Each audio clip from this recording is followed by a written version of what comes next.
time, so she told me plenty of stories. So I know these people. She had a friend that she was away with. Let me just move along with the story. She had a certain individual who she was locked up with. I always heard this person's name. I ain't think nothing of it. Cool. It's her friend. Okay, she's home now. We celebrate all holidays together. If you look down my page, I hate to say this, but it's one of the things that I want y'all to look at. Because when she said about me spending money, you'll see the gifts being bought. You'll see the diamond necklaces and chains being bought when she started the league. Since she wanted to fabricate and say, oh, he never wanted me to start the league. You'll see that. You'll see the Mother's Days. You'll see the Christmas. You'll see the birthdays. But you know what an ungrateful person says? They downplay that. They downplay that. So the most important part is not the materialistic things, what she seems to keep talking about. Y'all notice that? Every time she's talking about me, it's about materialism and fabricating about money because she thinks that y'all think she's the bigger artist. So she's playing along with that. She thinks that y'all think she rich. This is the same individual who just texted me a screenshot and said, this is how much money I got. You know what I'm saying? But moving on along.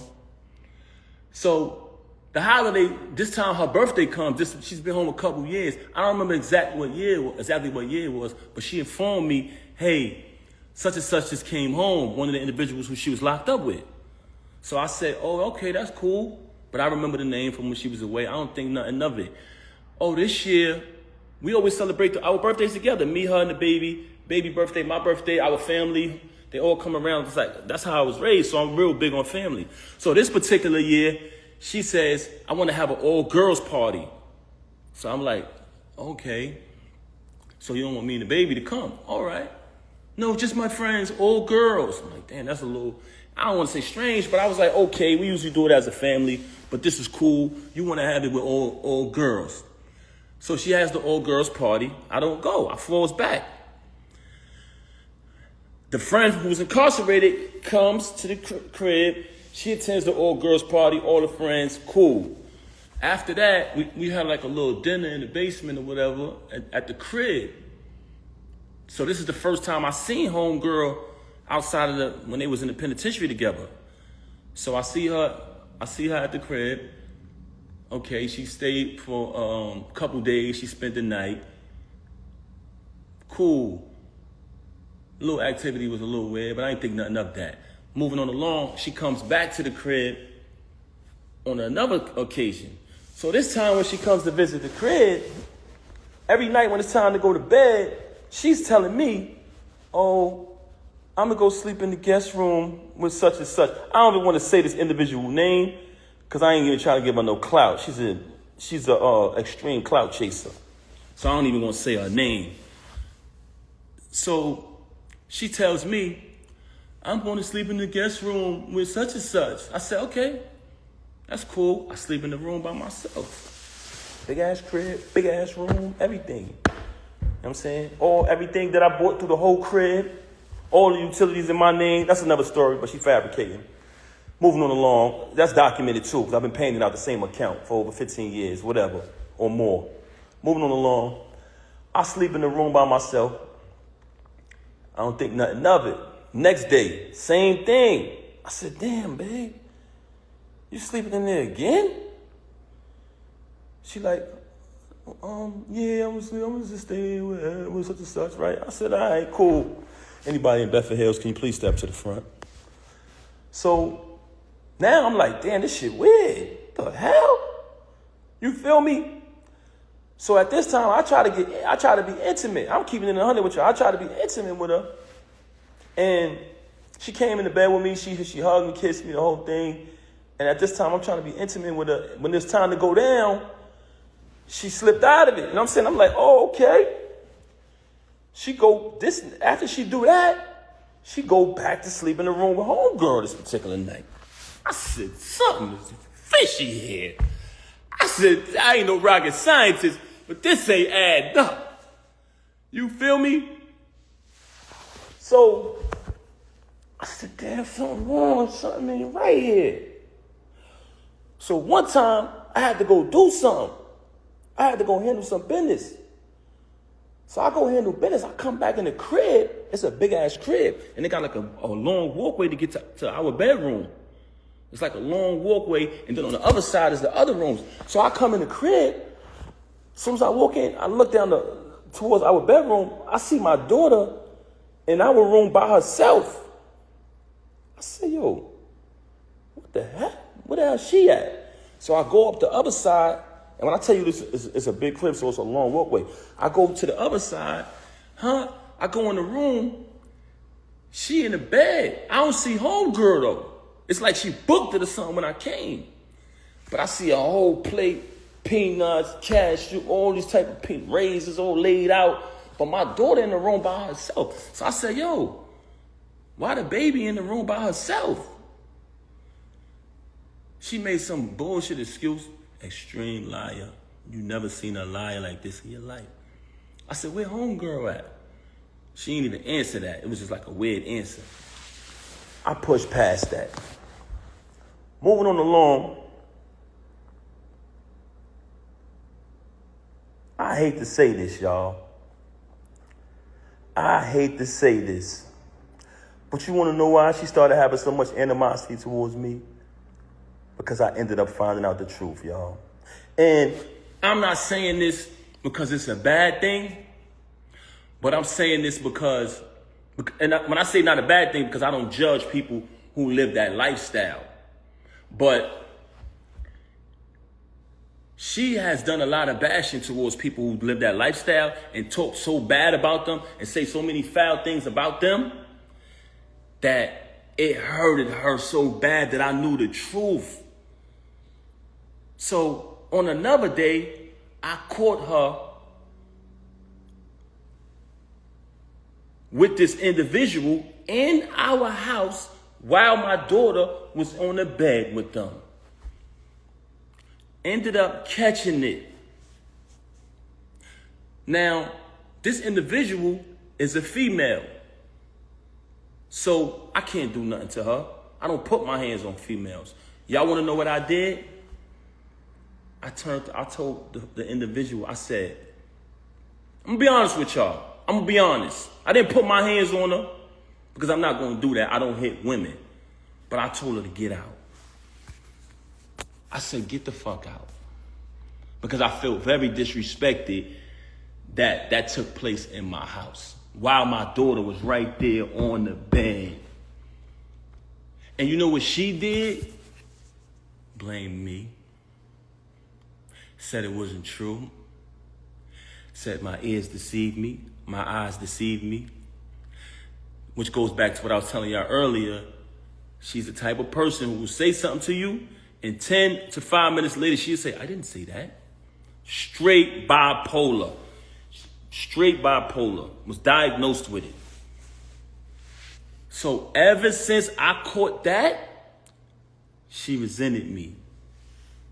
She had a lot of animosity towards me because I knew the truth.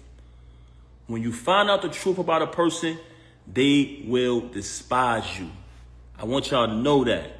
So for her to have me shake a dude's hand and sleep with him, it was nothing after that. Because she had it all against me. She had all the animosity in the world against me. Why? Because she knows I know the truth. And it's not even something that I judge. Like I said, I don't judge nobody who lived that lifestyle. I do think it was very disgusting that it took place in the house while my daughter was in the bed. I thought that was very disgusting. And I'm telling y'all this because I know a lot of people think, damn, what Pat did, what he did, he must have did something. In the normal world, with logical people, civilized people, yes, not with her. So that whole rant about, oh, if a person has everything, a good husband, supportive, and this, that, and the third, and supports you financially, why would they cheat? Because that's you. You're ungrateful. You're a backstabber. So a normal person, yes, that would be true, but not with you. Don't play that card. Don't play that card. Like I said, she's currently angry at her whole family because they still love me and we still speak. She doesn't speak to nobody in my family. From day one, she's been rude to my whole family, my mother, disrespectful to everybody. Her family, love them like they my family to this day. And they will tell you that. And I'm saying that because I'm going to stand on the fact that being honest, they're going to verify that. Never denied them anything, always supported. They ain't never see me disrespect her, violate her, or nothing in no shape, form, or fashion. So if I'm all of this that you claim I am, how your family still love me? But my family, you never show love to nobody in my family. But now you want to try to exploit my son because you think that's something that I'm ashamed of? I'm not ashamed of anything. I'm not ashamed of my son. You can look down my page and you'll see. Now, like I said previously, as your kids grow older, certain things happen where y'all might not see eye to eye parent the child. That's just normal. It's not the same when you're raising an infant or a young child. So y'all have differences, different things might transpire. But all my kids, all my daughters know I love them all the same. That's just who I am as a man.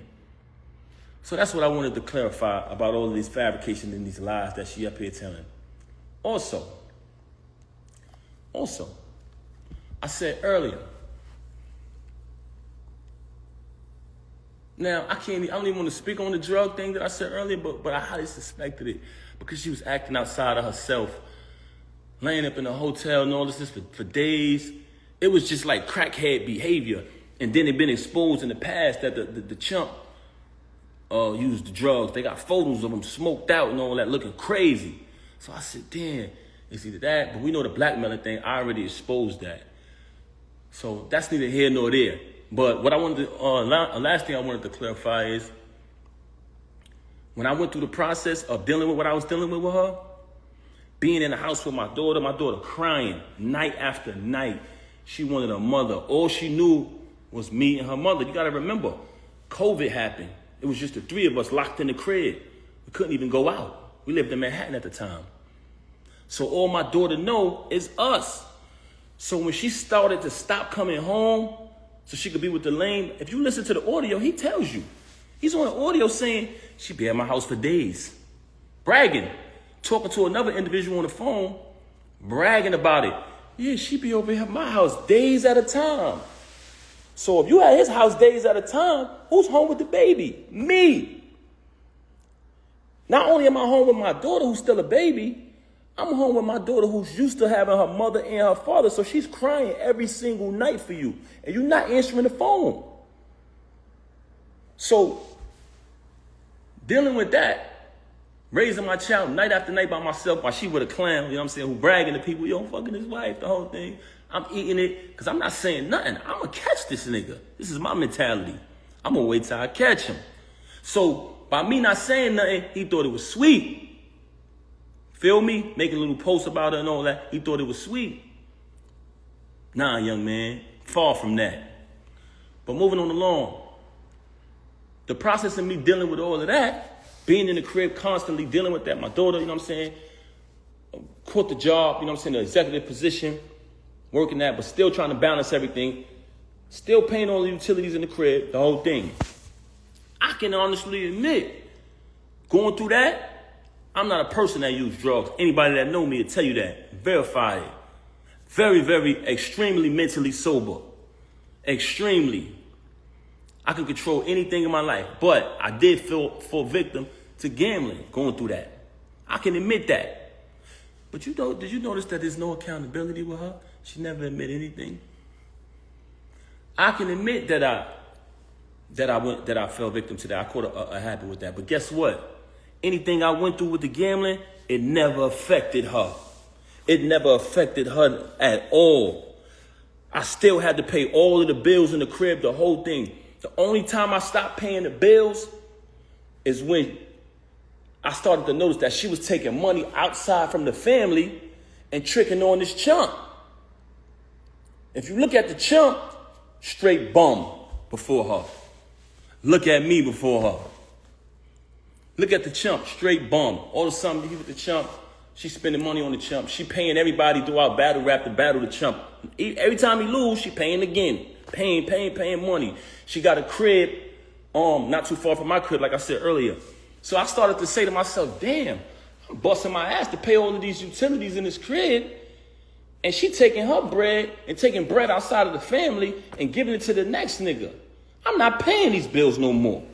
I'm not doing that. Because at that point, I'm taking care of the next nigga. So when she say, he didn't pay bills, I stopped paying bills at that point. Because I said, I'm not doing it no more. I'm not going to be sitting here busting my ass so the next nigga could live. Feel me? So that's the only time where I stopped paying bills. Outside of that, I got records, all paid from my account, documented. Her civil suit, documented, my account. Also, I wanted to add before I end this live. When I first met her back then, everybody knew I was on top of the world, the $1.5 million man, hottest rapper on the planet. Y'all seen it.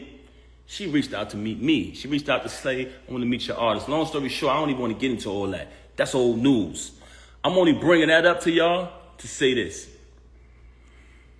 She came to meet me. I was on top, in all aspects of my life. Doing good, on my feet. 100%.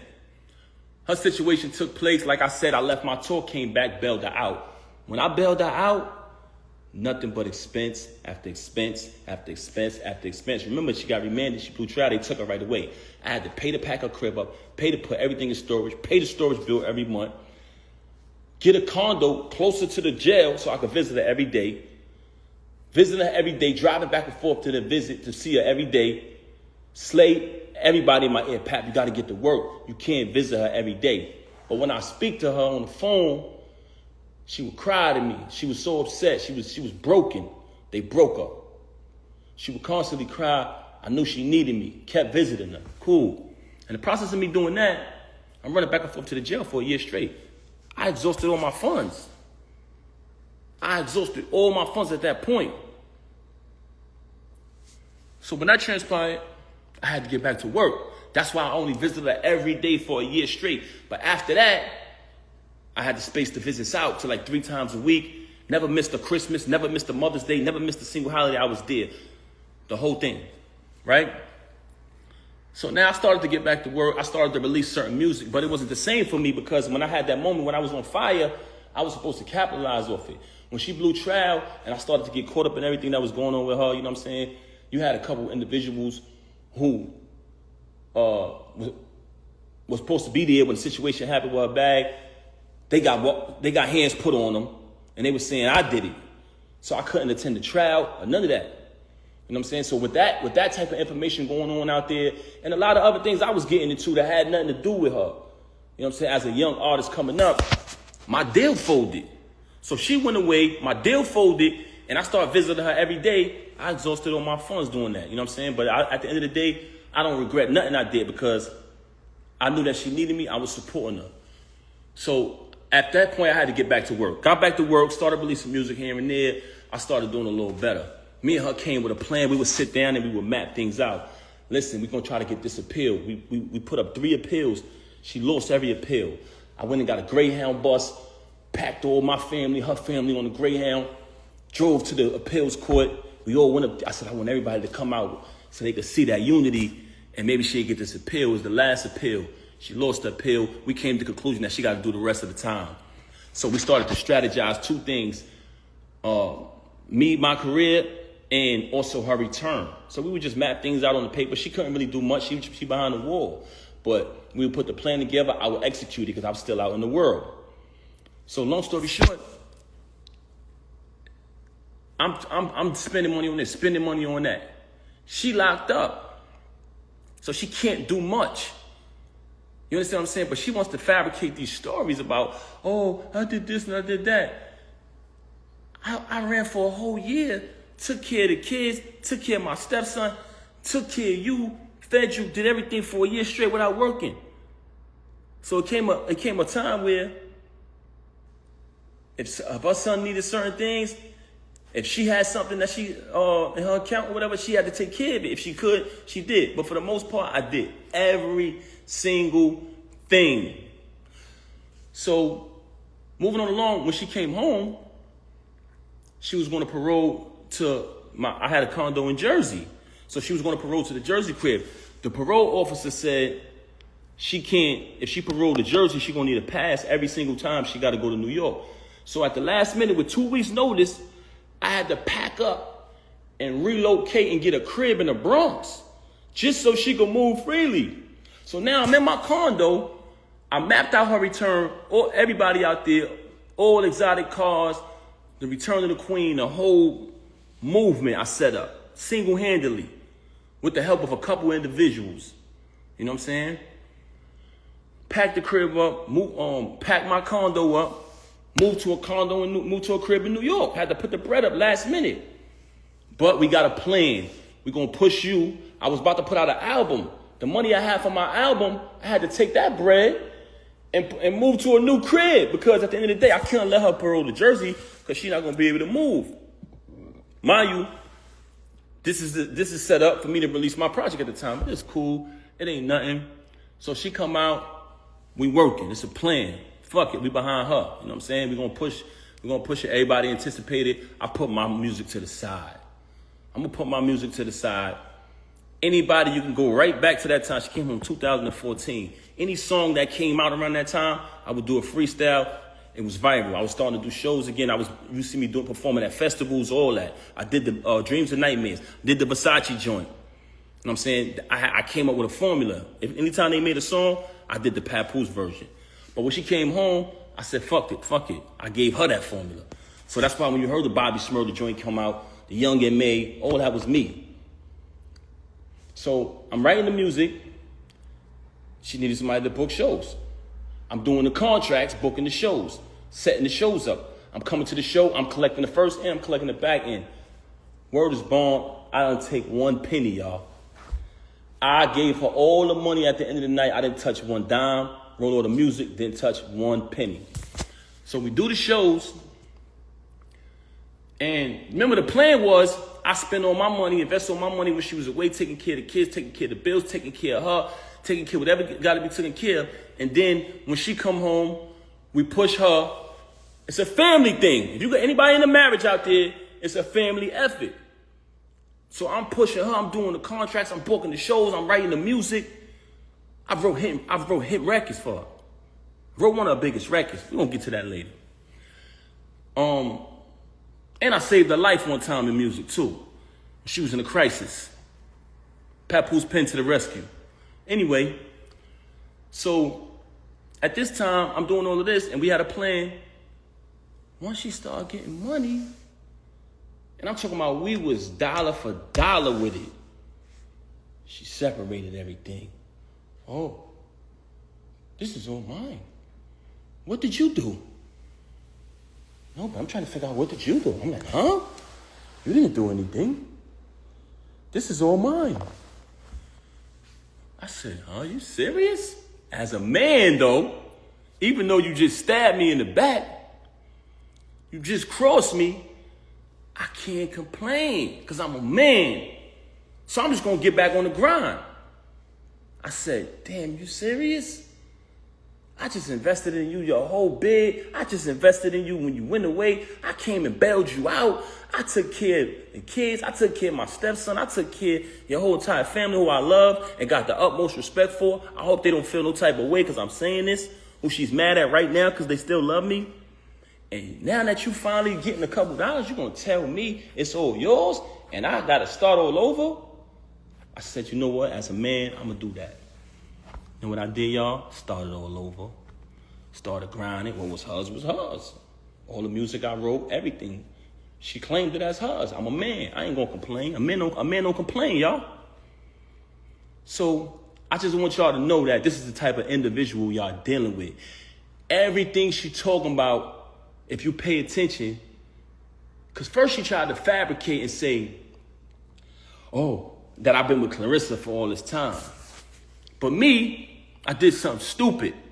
Because normally, when she say things that aren't true, I just let her say it. Because, one, it's foolish to argue with a person like that.